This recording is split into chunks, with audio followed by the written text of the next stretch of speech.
നമസ്കാരം. നവരാത്രിയുടെ 2ാം ദിവസം ബ്രഹ്മചാരിണി ഭാവത്തിലാണ് ദേവിയെ ആരാധിക്കുന്നത്.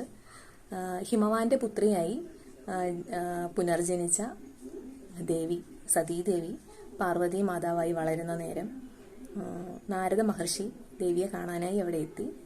ദേവിയുടെ അവതാര ഉദ്ദേശവും പൂർവജന്മ കഥയും പറഞ്ഞു മനസ്സിലാക്കി.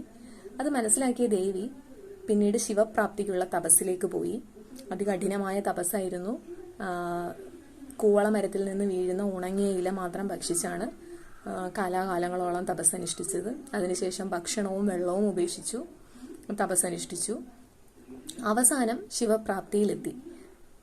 ആ തപസ്സനുഷ്ഠിക്കുന്ന ദേവിയുടെ രൂപമാണ്, ഭാവമാണ് ബ്രഹ്മചാരിണി അമ്മ. ശുഭ്രവസ്ത്രധാരിണിയാണ്. ഒരു കയ്യിൽ കമണ്ഡലവും മറ്റൊരു കയ്യിൽ ജപമാലയും ഒക്കെ ആയിട്ടുള്ള ഒരു രൂപമാണ് Brahmacharini അമ്മയുടേത്.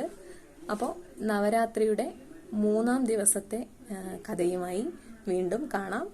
Thank you for watching.